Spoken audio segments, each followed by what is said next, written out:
어제부터 우리가 시편 69편의 말씀을 이렇게 보고 있습니다. 어제 말씀 가운데 이러한 내용들이 있었지 않습니까? 아무런 이유 없이 억울하게 당했던 한 시인의 고백들을 보게 됩니다. 그리고 끝이 아니라 계속해서 오늘 13절 말씀을 통해서 이야기되고 또 내일까지 이야기가 되는 것을 보게 되는데요. 사실 13절 말씀에 여호와여 이렇게 시작되지만 다른 또 본문에 보면 이 앞에 단어가 하나 더 들어가 있습니다. 그러나 나는 이런 표현이 들어가 있음을 보게 됩니다. 내가 어떠한 형편에 있든지 내가 어떠한 모함을 당했든지 어떠한 이유 없이 극심한 고통 가운데 있다 하더라도 그러나 나는 어떠하겠느냐? 기도하겠다는 것입니다. 하나님 앞에 구하겠다는 것입니다. 여러분이 이 다윗의 시를 지금 보고 있는데 만약에 이유 없이 모함을 당하고 이유 없이 억울한 일을 겪었을 때 여러분들은 어떻게 행동하시는지를 한번 생각해 보십시오. 그러면서 내가 평상시에 대처하는 방법과 이 다윗이 지금 시편 이 말씀을 우리에게 또 알려주면서 또 이 노래를 하고 또 시를 이렇게 써가면서 그가 하나님 앞에 어떠한 대처 방법을 하고 있는지를 한번 비교해 보시기를 바랍니다. 결론부터 말씀을 드리면 우리의 대처 방법이 올바른 대처 방법이 아니라 다윗처럼 하자는 것입니다. 다윗처럼 하나님의 사람이었던 믿음의 사람이었던 다윗처럼 하나님 앞에 모든 것을 아뢰며 구하며 나가자라는 것입니다. 13절 말씀에 이렇게 이야기가 시작되지 않습니까? 우리 13절 말씀 같이 한번 읽어보겠습니다. 시작. 여호와여 나를 반기시는 때에 내가 주께 기도하오니 하나님이여 많은 인자와 구원의 진리로 내게 응답하소서. 제가 13절 앞에 그러나 나는 어떠한 형편에도 불구하고 그럼에도 불구하고 나는 하나님 앞에 기도합니다 라고 말씀을 드렸습니다. 13절 후반에 보니까 내게 응답해 주십시오 간절하게 호소하고 있는 이 시인의 심정을 볼 수가 있는데 오늘 우리 보고 있는 이 말씀 가운데 보면요 13절에만 내게 응답하소서라고 나온 것이 아니라 16절에도 내게 응답하시며 17절에도 내게 응답하소서. 정말로 간절한 마음으로 하나님 이 형편 내가 견디기 쉽지 않습니다. 하나님이여 꼭 응답해 주십시오라는 간절한 마음으로 하나님 앞에 기도하고 있는 이 시인의 모습을 볼 수가 있습니다. 여러분 우리는 이런 모습이 사실은 하나님의 사람의 모습인 것이죠.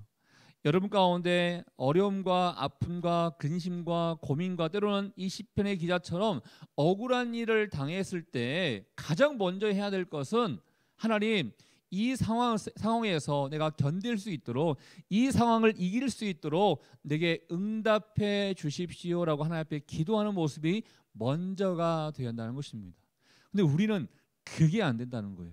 그게 안 되고 내가 어떻게 이 억울한 일을 한번 풀 수 있을까? 나의 힘으로 풀어보려고 애쓴다는 것입니다. 그러면 내가 어떤 힘과 능력을 가지고 풀 수 있을지 모르겠지만 하나님께서는 움직이지 않으신다는 것입니다. 우리의 모든 것들을 다 주님 앞에 아뢰며 나아갈 때 하나님께서 일하시는 것이지 여러분 하나님께서 일하시는 것과 우리가 일하는 것은 천지차이인 것입니다. 우리가 일하는 것은 조금 그럴듯하게 보일 수 있을지 모르겠지만 하나님이 일하시면 가장 완벽한 방법으로 선한 모습으로 바꿔주신다는 것이죠. 저는 먼저 축복하고 싶은 것은 여러분의 모든 형편 가운데 어떠한 일을 하든지 여러분의 힘과 능력으로 하는 것이 아니라 하나님의 방법으로 하나님께 간구함으로 기도하며 나아갈 수 있는 여러분 될 수 있기를 주의 이름으로 축복합니다. 그런데 이 말씀 13절 말씀 가운데 보면 이런 표현이 있습니다. 하나님이여 내가 기도하온데 많은 인자와 구원의 진리로 내게 응답하소서라고 되어 있어요. 또 16절에 가면 많은 긍휼에 따라서 이런 표현이 있습니다. 여러분 사실은 하나님 앞에 간구하고 하나님의 응답을 간구할 때는 여러분의 능력과 여러분의 공로에 의해서 하나님께 간구하는 것이 아닙니다. 저를 포함해서 우리 모두는 불완전한 사람이요 의롭지 못한 사람들인 것이죠. 하나님 나를 봐서 나를 불쌍히 여겨주십시오 라기보다는 하나님의 인자와 구원의 진리로 인해서 많은 긍휼에 따라서 하나님 은혜를 나에게 베풀어 주십시오, 응답해 주십시오라고 기도해야 한다는 것이죠. 하나님의 사랑과 긍휼을 의지하면서 하나님 앞에 기도할 수 있어야 된다라는 것입니다. 여러분, 우리는 착각 가운데 살아갑니다. 나는 괜찮은 사람이야. 나는 의로운 사람이야. 나는 다른 사람들보다 더 선한 사람이야 라고 착각 가운데 살 때가 참 많이 있습니다. 그렇지만 하나님 보는 입장에서는요, 저나 여러분이나 또 여러분 나름대로 이런 고백이 있을 것입니다. 나는 그래도 저 사람들보다는 나은 사람이야 라는 생각이 있을 수 있는데, 하나님의 입장에서는 그 사람이나 여러분이나 별 차이가 없는, 야, 다 죄인이야 라고 생각하실 것입니다. 다 거기서 고만고만한 사람들이 다 우리의 모습인 것입니다. 그래서 나의 공로와 나의 의로움을 자랑해봐야 얼마나 자랑할 수 있겠습니까? 하나님 앞에 기도할 때, 하나님, 나는 착한 사람이고 저 사람들은 나쁜 사람이니까 저 사람들을 다 죽여주시고 저만 살려주세요. 이 기도를 하나님 기뻐하시는 것이 아니라, 하나님 나를 봐서가 아니라 하나님의 은혜와 자비와 긍휼하심에 따라서 내게 은혜를 베풀어 주십시오, 기도 응답해 주십시오라고 기도할 수 있어야 한다는 것입니다. 잊지 마십시오. 또 명심하십시오. 여러분, 조금 거슬릴 수도 있겠지만 의외로 우리가 괜찮은 사람이 아니라는 것입니다. 하나님 보는 입장에서 괜찮은 사람이 아니요, 어떻게 너가 그런 생각을 할 수 있는 사람이니? 라고 하나님께서 때로는 우리를 판단하실 수도 있다는 것입니다. 하나님 앞에 기도하며 나갈 때 하나님의 사랑과 긍휼만을 의지하면서 기도할 수 있기를 축복합니다. 그러면서 이 다윗이 자기의 모습들을, 자기의 형편과 자기의 지금 처한 상황들이 어떠한 상황인가를 14절 말씀과 15절 말씀을 통해서 우리에게 알려주고 있는데요, 우리 14절과 15절 말씀이 이 다윗의 지금 상황을 알 수 있는 단어들이 좀 나옵니다. 우리 같이 한번 읽어보겠습니다. 시작. 나를 수렁에서 건지사 빠지지 말게 하시고 나를 미워하는 자에게서와 깊은 물에서 건지소서. 큰 물이 나를 휩쓸거나 깊음이 나를 삼키지 못하게 하시며 웅덩이가 내 위에 덮쳐 그것의 입을 닫지 못하게 하소서.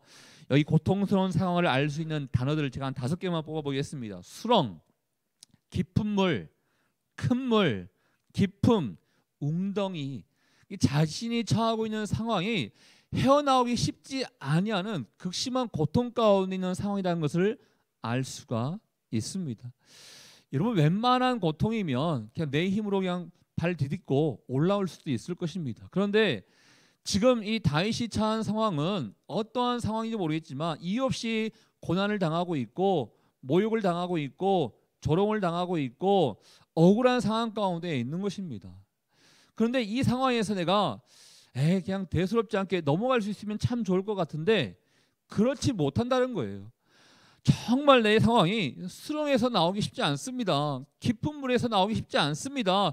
큰 물에 휩쓸릴 것 같습니다. 웅덩이가 내 위에 덮쳐서 내가 죽을 것만 같습니다. 이러한 상황들을 지금 다 하나님 앞에 표현하고 있다라는 것입니다. 17절 말씀에 한 단어로 설명하지, 이 모든 것들이 어떠한 상황인가? 환난 중에 있다라고 얘기하고 있습니다. 환난 중에 있다.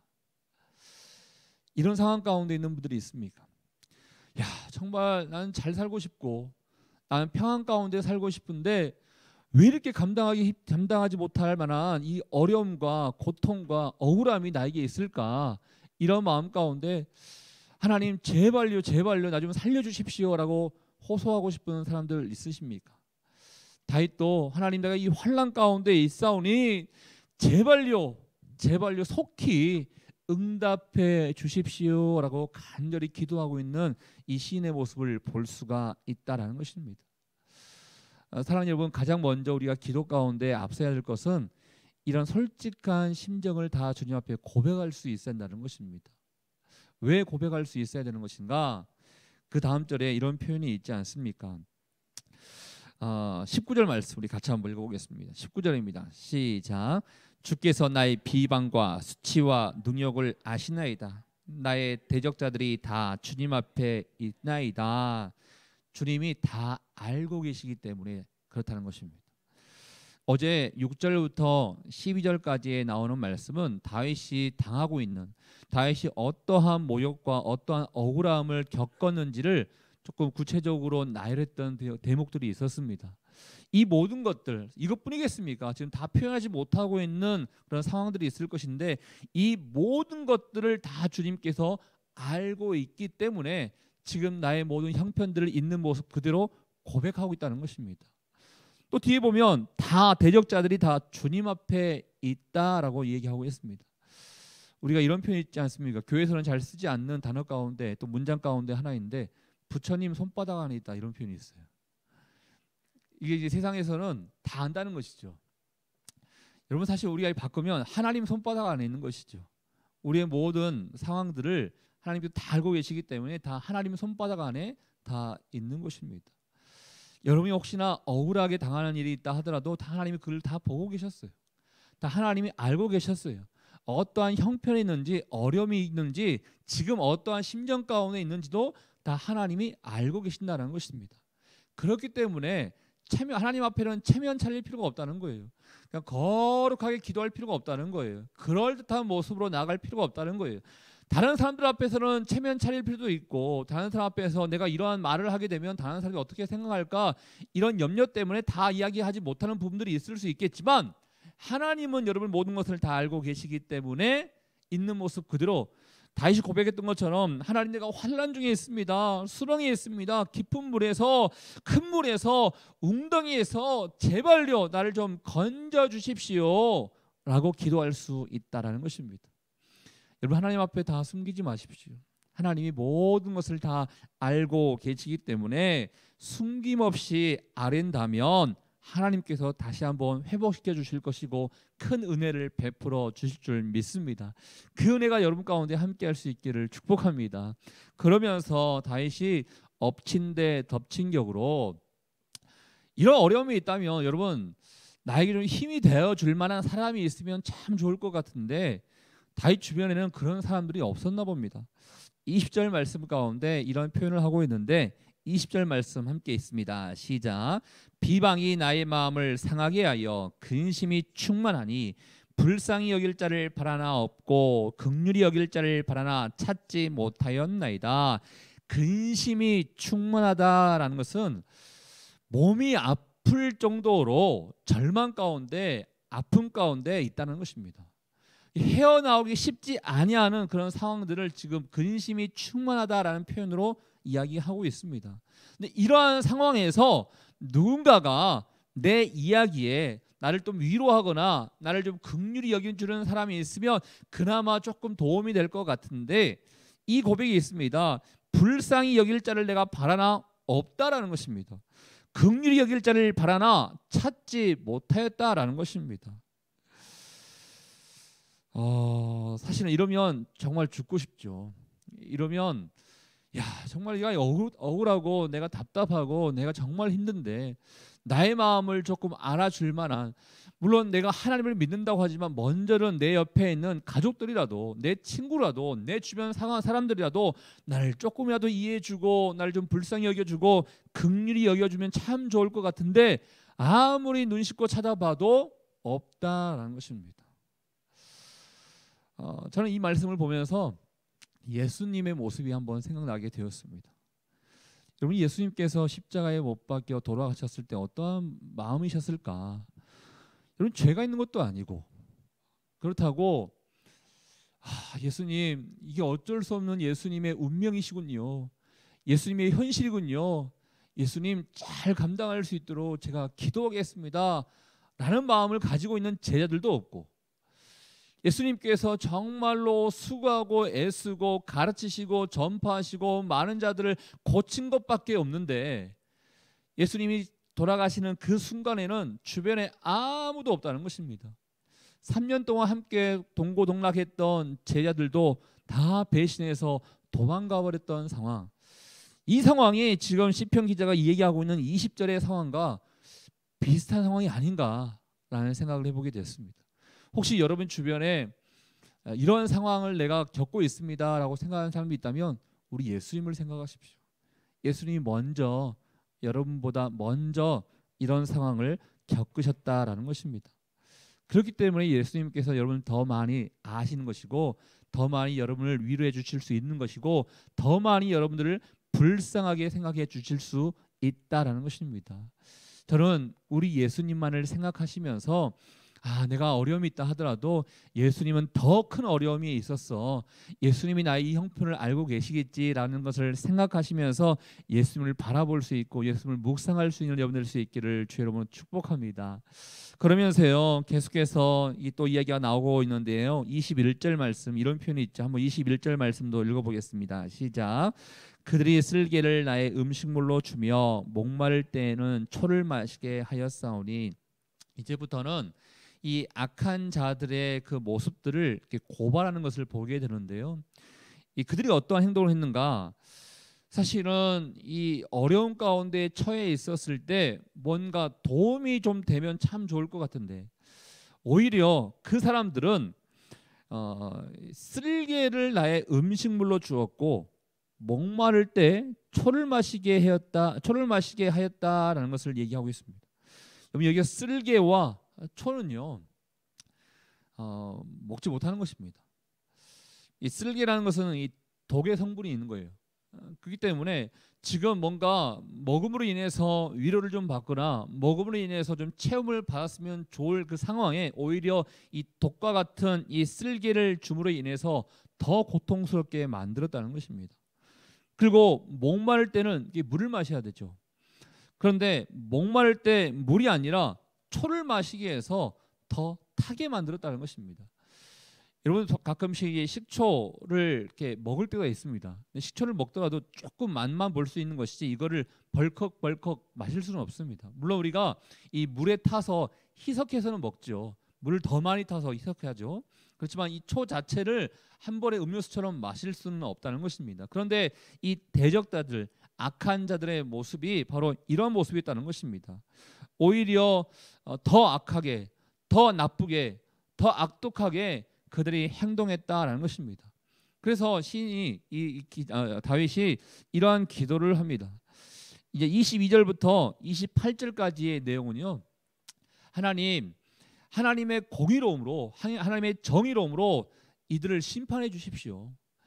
하나님, 내가 보복하는 것이 아니라 하나님께 모든 것을 맡길 테니 하나님이 그들을 알아서 해결해 주십시오라고 간구하는 내용들을 보게 됩니다. 그중에 다 이렇게 해석하기에는 좀 어려웠기 때문에요. 제가 한두 구절만 좀 보도록 하겠는데 22절 말씀 한번 읽어보겠습니다. 22절입니다. 시작. 그들의 밥상이 올무가 되게 하시며 그들의 평안이 덫이 되게 하소서라고 되어 있습니다. 여러분 그들의 밥상이란 것은 21절에 나와 있는 밥상을 얘기하는 거예요.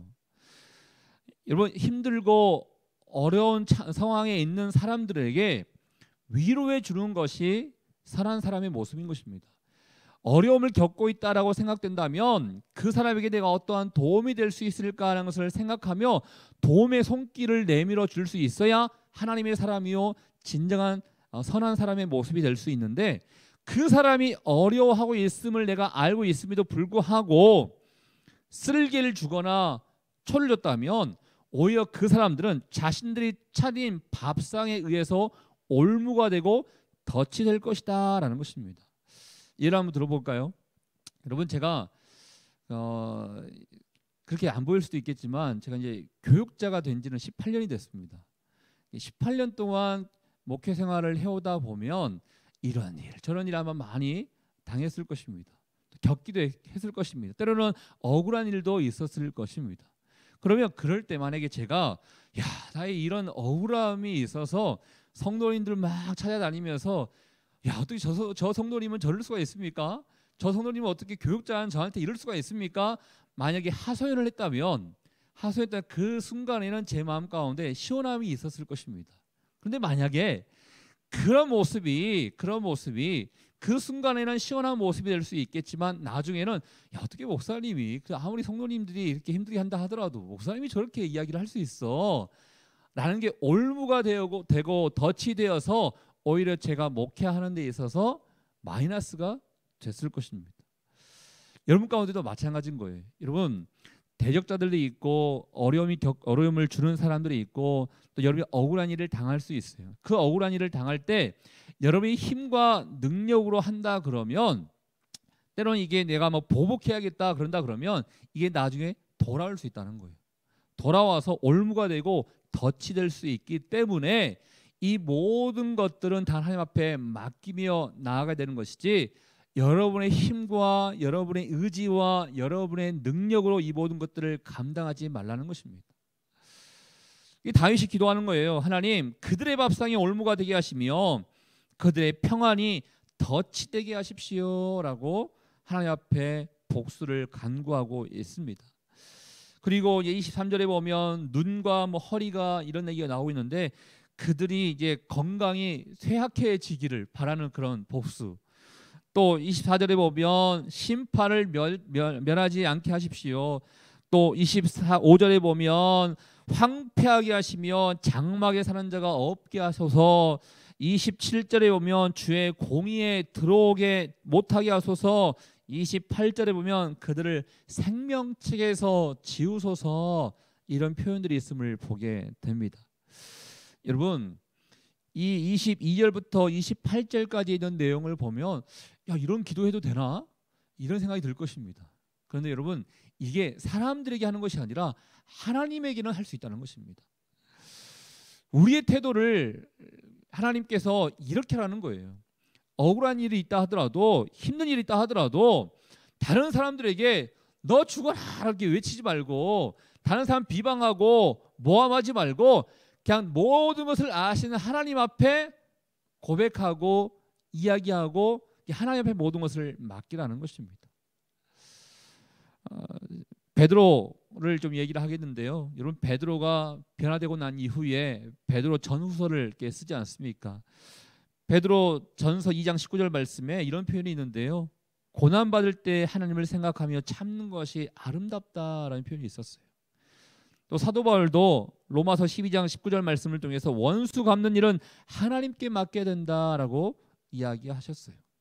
여러분, 어려움이 있다 하더라도, 그 어려움이 다른 사람에 의한 어려움이 있다 하더라도 여러분의 힘으로 막 여기저기 다니면서 내가 이런 억울함이 있었다, 내가 이런 어려움이 있었다, 저 사람이 어떻게 이럴 수가 있느냐, 이렇게 여러분의 힘으로 하지 마시고 하나님 앞에 모든 것을 맡기며 아뢰며 나아갈 때 하나님의 방법으로 이 모든 것들을 해결해 주실 것입니다. 다시 한번 제가 오늘 말씀을 제목을 읽고 마치도록 하겠는데, 보복하지 마시고 하나님께 구하십시오. 그 은혜가 여러분의 삶 가운데 함께 할 수 있기를 주님의 이름으로 축복합니다. 우리 같이 한번 기도하도록 하겠습니다. 여러분, 기도할 때 여러분의 상황 가운데 정말 답답하고 고통스럽고 억울한 일이 있으십니까? 이런 상황들을 만났을 때 여러분들은 어떤 행동을 취하시고 여러분의 태도는 어떠한 모습이었는지를 한번 생각해 보십시오. 오늘 시편 기자의 말씀과 시편 기자의 기도를 통해서 하나님은 우리에게 말씀해 주고 계십니다. 너의 힘과 너의 의지와 너의 능력으로 이 모든 것들을 하려고 하지 말고 너의 상황과 너의 모든 처지를 다 알고 있는 나에게 모든 것을 맡기며 아뢰며 나아가라라고 주님 말씀하고 계십니다. 하나님, 주님 앞에 있는 모습 그대로 주님 앞에 고백하며 나아가는 인생 될 수 있도록 주님 축복하여 주시옵소서. 하나님 앞에 모든 것을 맡기며 나갈 때 하나님께서 가장 아름다운 모습으로, 선한 모습으로 바꿔주실 줄 믿사오니 하나님, 조급한 마음 다 버리게 도와주시고 하나님 앞에 기도하며 나가는 인생 될 수 있도록 주님 축복하여 주시옵소서. 함께 주신 말씀을 생각하며 우리 함께 기도하도록 하겠습니다. 하나님 아버지, 오늘 다윗의 형편의 모습들을 주님 앞에 함께 고백할 수 있기를 원합니다. 아버지, 다윗처럼 우리 상황 가운데 어려움과 또 아픔과 고난과 억울함 가운데 있는 영혼들이 있습니까? 하나님께서 우리의 모든 것을 다 알고 계시오니 주님 앞에 고백하며 주님 앞에 하소연하며 주님 앞에 모든 것을 맡기며 나아가는 인생이 될 수 있도록 하나님 인도하여 주시옵소서. 하나님만이 나의 힘 되어주십니다. 주님만이 나의 방패가 되어주십니다. 나의 소망이 되어주십니다. 나의 피난처가 되어주심을 우리가 알고 있사오니 하나님 아버지, 주님께만 막히는 인생이 될 수 있도록 하나님 인도하여 주시옵소서. 하나님 결코 어리석은 사람이 되지 않도록 도와주십시오. 하나님 아버지께서 원하시는 태도와 하나님이 원하시는 마음을 품고 나가는 인생 될 수 있도록 하나님 인도하여 주시옵소서. 하나님께서 함께 해주실 줄 믿습니다. 복의 복을 다하여 주시옵소서. 사랑과 은혜가 충만하신 하나님 아버지, 오늘 다윗이 하나님 앞에 대했던 이 태도, 하나님 앞에 간구했던 이 기도의 모습을 바라보면서 이 모습이 우리의 모습이 될 수 있기를 원합니다.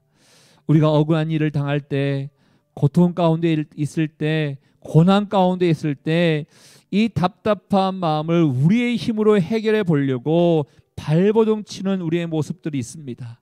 하나님, 그런 모습들보다 다윗처럼 하나님 앞에 있는 모습 그대로 하소연하며 하나님께서 해결해 주시라고 간구하며 나가는 인생 될 수 있도록 인도하여 주시옵소서. 그럴 때 하나님께서 가장 아름다운 모습, 선한 모습으로 주님께서 바꿔 주실 줄 믿습니다. 그 모습이 우리 삶 가운데 나타날 수 있기를 원하오니 있는 모습 그대로 주님 안에만 거하며 주님께만 기도하며 주님께 모든 것을 맡기며 나가는 인생 될 수 있도록 주님 축복하여 주시옵소서. 오늘 하루의 삶을 또 주님 앞에 맡기며 나가기를 원합니다. 오늘 하루의 삶 가운데 승리의 삶이 될 수 있기를 원하고 평강의 삶이 될 수 있기를 원하며 어떠한 기도의 간구에 있다 하더라도 주님 앞에 나아갈 때 하늘의 은혜를 덮는 시간, 입는 시간 될 수 있도록 주님 축복하여 주시옵소서. 그렇게 하실 주님께 감사와 영광을 돌려드리오며 지금 이 시간 우리 인생의 길과 진리와 생명 되시는 예수 그리스도의 은혜와 우리 하나님 아버지의 그 크신 사랑하심과 성령의 교통, 위로 충만하심이 어떠한 억울함과 고난과 고통이 있다 하더라도 우리의 힘으로 해결하려는 것이 아니라 하나님 앞에 모든 것을 맡기며 간구하며 나가기를 원하는 주의 백성들 한 사람 한 사람 머리 위에 우리의 가정과 일터와 사람 살리는 교회 위에 이제부터 영원토록 함께하기를 간절히 축원하옵나이다. 아멘.